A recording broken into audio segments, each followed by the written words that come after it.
Buongiorno, benvenuti sul mio canale YouTube Astrotarotina, un canale dove parliamo di astrologia di tarocchi e di tanti altri bellissimi argomenti.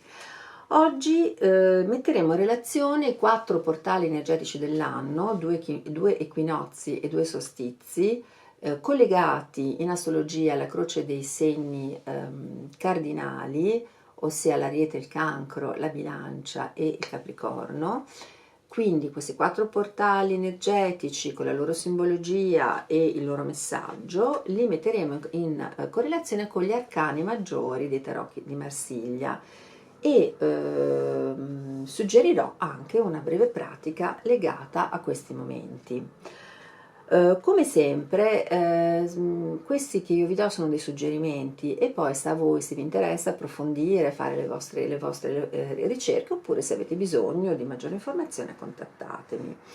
Prima di entrare proprio nel cuore dell'argomento, come sempre le raccomandazioni abituali: il pollice, attivare la campanellina delle notifiche, iscrivervi al canale se non l'avete ancora fatto, condividerlo, inviamo una mail a mariacristina.astrotarot con una T finale alla fine a gmail.com se desiderate una consulenza di astrologia o di tarocchi o entrambe, e anche andare a scoprire i contenuti sul mio canale YouTube, sul mio canale, scusate, Instagram Astrotarotina, che porta lo stesso nome. E cominciamo senza ulteriori ambagie, quindi entriamo direttamente nell'argomento con l'equinozio di primavera, che possiamo chiamare la porta di rinnovamento. Ha luogo nel mese di marzo, il 20 o il 21 marzo, dipende dagli anni, e la parola equinozio, come sapete, io amo l'etimologia, viene dal latino equus, che vuol dire uguale, nox, che vuol dire notte, e quindi è il momento dell'anno in cui il giorno e la notte hanno indicativamente la stessa durata, e l'equinozio, sia di primavera che di autunno, come poi vedremo, segna un punto di bilanciamento tra la luce e l'ombra. In questo caso parliamo dell'equinozio di primavera e quindi nel nostro emisfero nord indica l'inizio di notti più corte e giorni più lunghi. Rappresenta che cosa? Nei rituali che sono legati da sempre, rappresenta la fertilità, rappresenta il rinnovamento, rappresenta il nuovo slancio, la nuova stagione, l'energia che ne deriva, il bene che trionfa sul male, la luce del sole che trionfa sull'oscurità e sul freddo. Molte culture celebrano proprio l'inizio dell'anno nuovo con l'equinozio di primavera, legato comunque sembra sempre al simbolo di una nuova vita, come effettivamente nella Pasqua cattolica, che cade sempre la prima domenica dopo la prima luna piena, dopo l'equinozio di primavera. L'equinozio di primavera segna l'ingresso del sole nel segno dell'Ariete, segno di fuoco, naturalmente cardinale, perché abbiamo detto che parleremo della croce dei segni cardinali in astrologia: forte, dinamico, indipendente, sincero, coraggioso, sportivo, audace, creativo, spontaneo, governato da chi? Dal pianeta Marte. Non parlerò troppo dell'astrologia perché sennò il video diventerebbe molto lungo, ma vi do delle indicazioni generali. Simbolicamente, che cosa ci indica l'equinozio di primavera? Beh, simbolicamente entriamo nell'ambito di una primavera interiore che inizia quando noi accettiamo di muoverci senza per forza capire tutto. Quando noi accettiamo, per esempio, di rialzarci, di ricominciare, senza per forza avere già l'idea di voler ricostruire tutto. Quindi è veramente lo sbocciare, la novità, l'impulso, direi, iniziale. Allora ho pensato che potrebbe essere collegato alla lama numero 1, all'arcano numero 1, il bagatto, e anche a il matto, che è l'arcano senza numero. Allora, qui vi propongo come tarocchi, come mazzo di tarocchi, il Camon Jodorowsky e questo bellissimo Philippe Vacher del 1639, edizione limitata, meraviglioso, in cui vedete una predominanza del viola, che è il colore presente prima del 1700, comunque bellissimo. Il bagatto rappresenta un giovane in piedi dietro un tavolo sul quale si trovano una serie di oggetti che rappresentano il suo potenziale, i suoi talenti, e porta effettivamente in una mano, tiene una mano una monetina, nell'altro un bastoncino. Vediamo che sul tavolo ci sono che cosa? I 4 elementi: l'acqua, l'aria, la terra e il fuoco, che poi ritroveremo negli arcani minori. Ne ho già parlato in altri video, vi incoraggio ad andare a vedere questi video. I denari rappresentano l'arte di maneggiare la materia, i bastoni l'arte di creare, usare il proprio intuito, le spade l'arte del ragionamento, dell'espressione orale, del pensiero, le coppe l'arte di amare, esprimere i propri sentimenti, e vediamo che questo bagatto simboleggia l'inizio di qualcosa, un progetto, un'idea nuova, anche la giovinezza, un'energia attiva, la salute, la forza vitale, l'arte del fare in modo gioioso. Nel suo lato più oscuro è sicuramente indeciso, lo si vede anche nella postura dei piedi, dispersivo, fa fatica a portare a termine ciò che ha iniziato, non ha abbastanza fiducia in se stesso perché manca di esperienza. Il suo motto potrebbe essere cominciare e scegliere, quindi può essere associato tradizionalmente all'Ariete e all'idea del nuovo inizio, quindi all'equinozio di primavera. L'altro arcano al quale ho pensato che l'equinozio di primavera potrebbe essere collegato è il matto.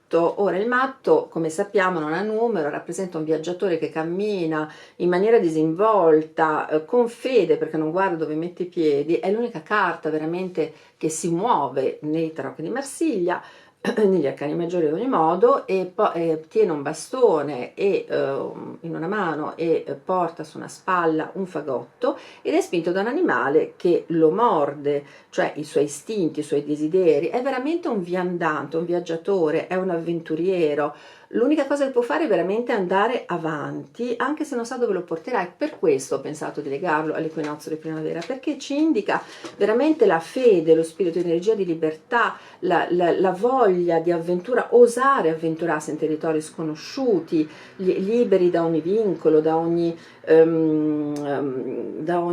esigenza sociale, da convenzioni, perché spinti veramente da un invito che è più forte di noi ad andare avanti, rappresentato da questo animale che gli morde le carni, fra le altre cose.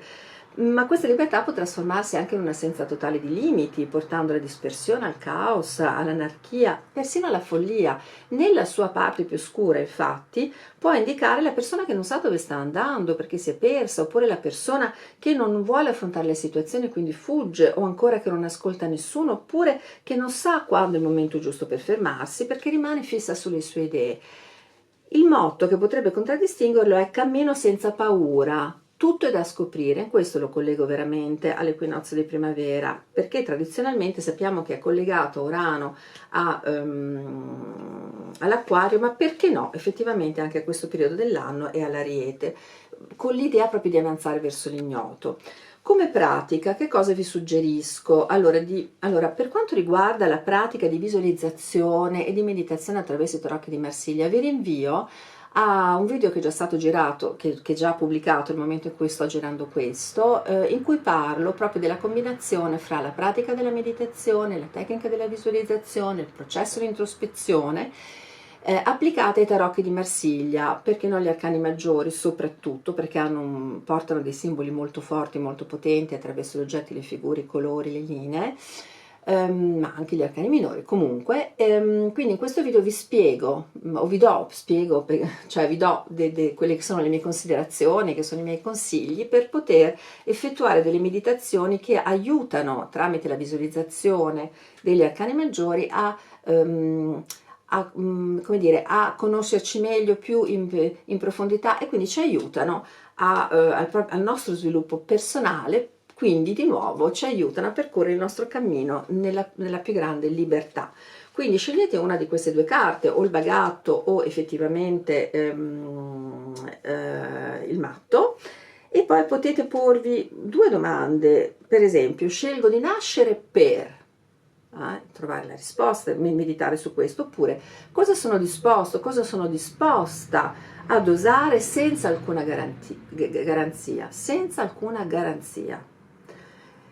Poi, come sempre, osservate quello che emerge senza giudicare e abbiate fiducia nella vostra capacità a collegare l'intuito con il ragionamento e la logica con il sentimento. E passiamo, perché abbiamo tante cose da dire, al solstizio d'estate, che possiamo chiamare la porta del fuoco, ha luogo nel mese di giugno, fra il 20 e il 21 giugno, dipende dagli anni. Allora, il solstizio d'estate segna il giorno più lungo dell'anno e la notte più corta, e inaugura ufficialmente l'estate, quindi astronomica, cioè quando il Sole tocca il punto più in alto del cielo, lo zenit, il punto più settentrionale, più a nord, ovvero quando il polo nord è più vicino al Sole. Questa è un po' l'astronomia.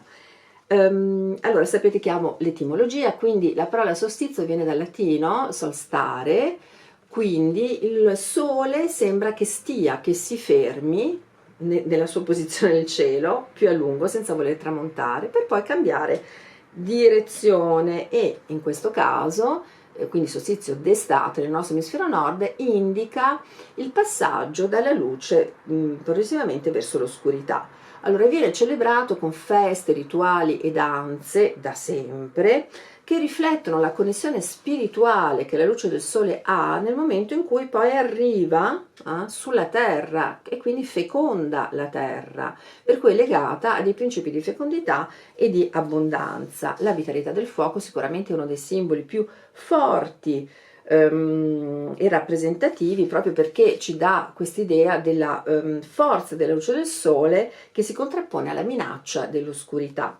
Nella tradizione cristiana, il 24 giugno, che precede quindi la famosa notte di San Giovanni, coincide con la nascita di San Giovanni Battista, e quindi con quella che viene chiamata la natività d'estate, contrapposta alla natività d'inverno, che sarebbe quella di Gesù, e quindi con l'inizio della stagione dei raccolti. Ora segna anche il solstizio d'estate l'ingresso del sole nel segno del cancro, che è un segno d'acqua, appunto cardinale, sensibile, intuitivo, empatico, protettivo, governato dalla luna. Eccola qua. Il solstizio d'estate simbolicamente è un momento per riconoscere che cosa? Il potere della vita, per essere grati della crescita, della nostra crescita, della crescita della natura attorno a noi, e per aprire i nostri cuori, il fuoco appunto, l'anima, legato all'energia di espansione, di esteriorizzazione e naturalmente di massima luce. Quindi chi dice massima luce dirà come arcano maggiore la 19, cioè il sole. E abbiamo un grande sole, vi propongo sempre il Philippe Vacher e il Camões Jodorowsky, un grande sole visto di fronte che brilla nel cielo, due figure simili, vedete, ma non uguali, sono in piedi davanti a un muretto che li protegge ma non li rinchiude. Un personaggio ha ancora la coda di animale, che è quella che troviamo nei diavoletti della 15, dell'arcano 15, il diavolo, e indica il plesso solare, o il cuore, cioè l'anima del suo compagno, mentre l'altro, che ha tre costi visibili sul lato sinistro, e questo sicuramente vuol dire qualcosa, indica la testa, ovvero lo spirito del suo partner. Quindi cuore più testa uguale, direi, anima più spirito. Per esempio, una delle interpretazioni di questa carta: sono circondati naturalmente da gocce tutte colorate e su di loro brilla, occupa gran parte della carta, questo sole che ha una radiosità nella quale non ci sono ombre, illumina tutto. Quindi che cosa simboleggerà questo sole che non fa ombra? La vita, la vitalità, il successo, la gioia, l'abbondanza, la realizzazione personale, le relazioni positive, dei momenti in cui tutto va al suo posto, la verità, la chiarezza, dissipa naturalmente i dubbi, le tenebre, e ci dà un'idea anche della forza del ragionamento, della forza dell'intelligenza, anche di cosa vuol dire un'energia dominante, ma che è dominante a vantaggio e nell'interesse di tutti, l'amore fraterno per esempio, una carta quindi molto positiva. Nel suo lato oscuro naturalmente simboleggia proprio l'ombra junghiana, la mancanza di energia, la depressione, la delusione, la tristezza, la malinconia, la cecità, l'abbagliamento per esempio, un potere questa volta schiacciante, troppa autorità, o ancora l'assenza di sentimenti, cioè un eccesso di sole ci dà aridità, e anche avere paura della propria luce, avere paura di brillare. Il suo motto, direi, potrebbe essere: rivelo la luce interiore, la mia luce interiore, o la luce interiore in genere, celebro la vita in tutta la sua pienezza. Collegato questo arcano al sole ai gemelli, naturalmente, quindi in questo caso solstizio d'estate, chiarezza, è l'idea di chiarezza, amore e rivelazione.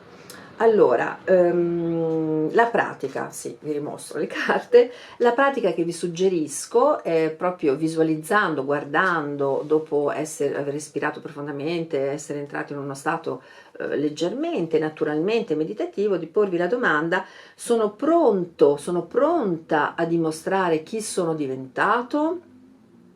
E naturalmente osservare senza giudicare le cose che emergono. Queste meditazioni potete farle naturalmente nei momenti legati a questi portali energetici, cioè al momento dei solstizi, degli equinozi, ma potete farle anche nel momento dell'anno in cui sentite che questo tipo di simbolismo e di simboli possono esservi utile alla vostra evoluzione personale.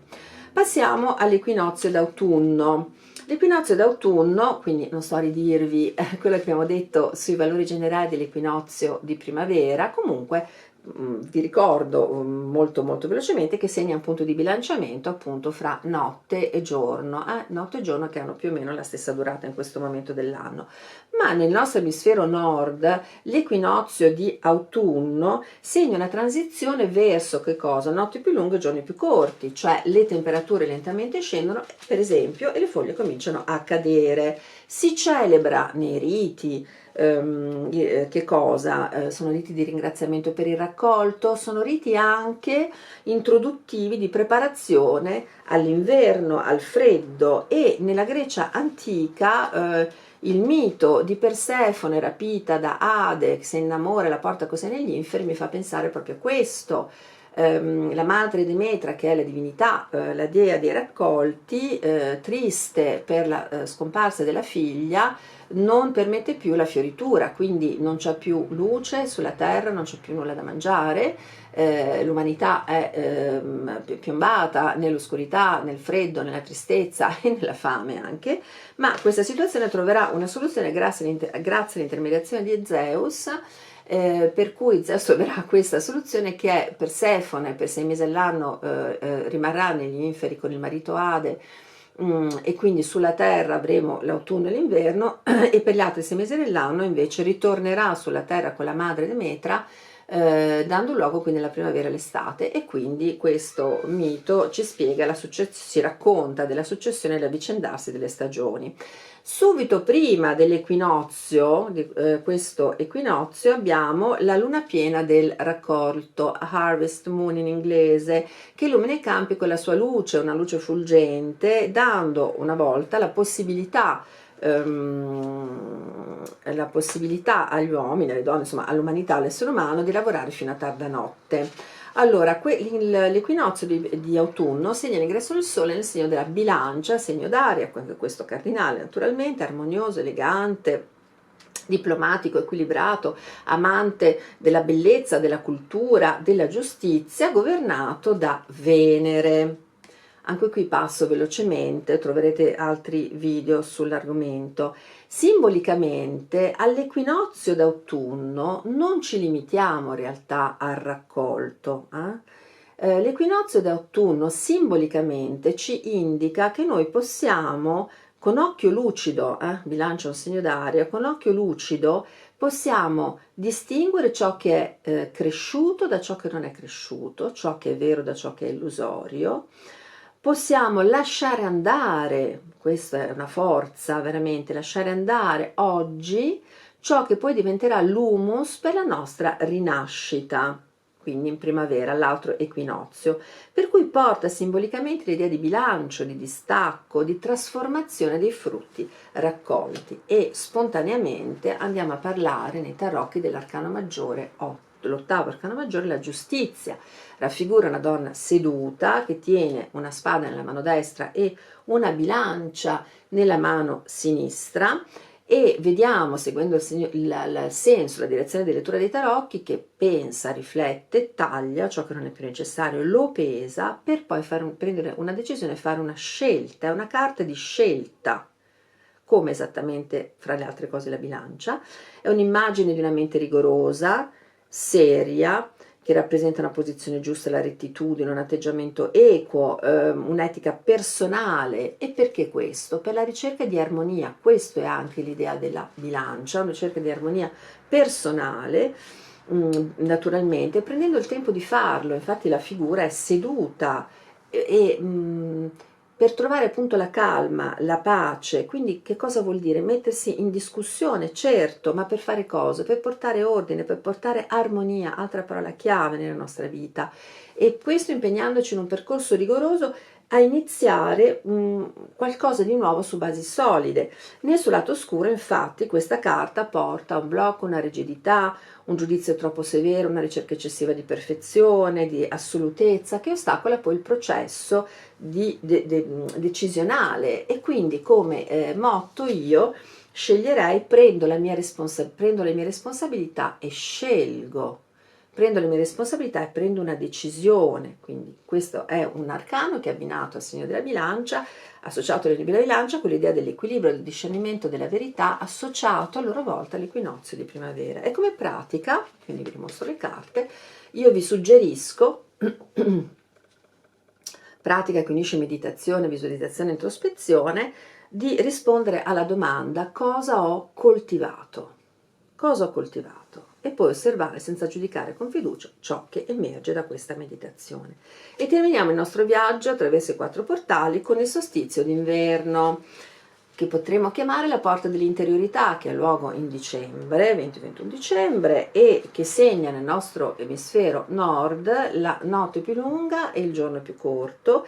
E come abbiamo detto per lo solstizio d'estate, il solstizio d'inverno avviene nel cielo, nell'illusione ottica, il sol stare, cioè sembra che il sole si fermi nell'orizzonte per poi cambiare direzione e indica nel nostro emisfero il passaggio dall'oscurità alla luce. Anticamente questo evento astronomico, che ha una portata simbolica molto potente, era collegato al rito di origine orientale, pagano naturalmente, del sole invicto, al mito, al mito, alla festa anche pagana di origine orientale del sole invictus, il sole invincibile, cioè il sole che che non conosce sconfitta perché rinasce dopo l'oscurità, anche al simbolo dell'eterna rinascita del sole fanciullo che domina su tutti i cicli della natura e che poi abbiamo ritrovato associato alla figura di Gesù e del Natale cristiano. Segna l'ingresso del sole naturalmente nel segno del Capricorno, che è un segno di terra, ambizioso, pratico, responsabile, stabile, paziente, governato da Saturno. Anche qui non mi attardo troppo, ci sono altri video, ma insomma lo scopo è quello di darvi una panoramica. E simbolicamente il solstizio d'inverno è una notte di iniziazione, non è la morte, è una gestazione, cioè il mondo più o meno in uno stato di silenzio, proprio perché si possa finalmente ascoltare ciò che non potremmo ascoltare nel frastuono del giorno. E laddove il solstizio d'estate ci chiede di brillare, il solstizio d'inverno ci chiede, ci invita a entrare nella grotta sacra dell'anima, essendo collegato all'idea proprio di gestazione, di ritorno a se stessi e di rinascita. E naturalmente non può che essere collegato, almeno secondo me, all'arcano maggiore numero 9, cioè l'eremita. Rappresenta una persona anziana che porta un bastone, è comunque ferma e tiene una lanterna e illumina il passato, simboleggia l'esperienza, la prudenza, la pazienza, la solitudine, il tempo necessario per capire le cose in profondità, per far luce proprio sulla propria storia, sul proprio passato, per rimettersi in discussione, per capire la conoscenza, la maturità, il tempo che passa, ci invita a riflettere, a chiarire le cose, ma in modo intelligente, a guardare oltre l'apparenza per poi agire facendo tesoro degli insegnamenti. Siamo fortunati se possiamo fare tesoro degli insegnamenti del passato, perché ci aiuteranno a prendere delle migliori decisioni per il futuro. Questa è una guida solida ma esigente, simboleggia la ricerca del cammino, della conoscenza naturalmente, che è il sapere incarnato attraverso l'esperienza, l'introspezione, la spiritualità, la saggezza. Nel suo lato oscuro naturalmente può essere un eccesso di prudenza, un eccesso di lentezza, la paura, un eccesso di solitudine, il fatto di proteggersi troppo dalla vita e dalle relazioni esterne, il fatto che la persona può soffrire per esempio in quel periodo di isolamento o non ammettere il tempo che passa. Come motto vi suggerisco: illumino il cammino, il mio cammino è il cammino, collegato naturalmente questo arcano al Capricorno, l'abbiamo già detto, Saturno, all'idea di saggezza interiore, di guida nascosta e di lentezza. E come pratica, osservando la carta, vi suggerisco di rispondere alla domanda o di lasciare emergere la risposta, cosa decido di lasciare andare, naturalmente unendo sempre la pratica della meditazione alla tecnica della visualizzazione e al processo di introspezione, e vi rinvio ai video che sono già stati pubblicati. Quindi che cosa decido di lasciare andare, e poi lasciare emergere le risposte senza giudizio, osservando semplicemente quello che emerge e avendo fiducia nella vostra capacità, come dico sempre, a collegare logica, intuito, sentimento e ragionamento. E concludo questa panoramica sui 4 portali energetici dell'anno, che abbiamo quindi collegato alla croce dei segni cardinali, per cui i 2 equinozi, i 2 solstizi collegati ai 4 segni cardinali, Ariete, Cancro, Bilancia e Capricorno, a loro volta collegate a dei significati simbolici, a delle pratiche quindi che vi ho proposto. E vi lascio con una citazione di Pierre Teilhard de Chardin, che dice: non siamo esseri umani che vivono un'esperienza spirituale, ma siamo esseri spirituali che vivono un'esperienza umana. Io vi ringrazio di avermi concesso una parte del vostro tempo, come sempre. Grazie, grazie, grazie mille. Le raccomandazioni abituali finali: se il video vi è piaciuto mettete un pollice, attivate la campanellina delle notifiche per ricevere gli altri video, i video futuri che verranno, o i live anche che faccio, che organizzo con altre persone. Potete scrivermi a mariacristina.astrotarot con T finale a gmail.com per se desiderate una sessione di lavoro personale in astrologia, in tarocchio, in tutti e due. Andate a scoprire i contenuti delle pagine Instagram, ci sono già moltissimi contenuti pubblicati di astrologia e di tarocchi, e poi se desiderate scoprire quali sono le vostre conoscenze, per esempio l'astrologia o di tarocchio, a vostra disposizione dei questionari. È un gioco, è un modo per giocare e un modo magari anche per conoscerci un po' meglio. Basta che voi mi scriviate a mariacristina.astrotarot con T finale a gmail.com e ve li invierò. Grazie, grazie, grazie di tutte, alla prossima.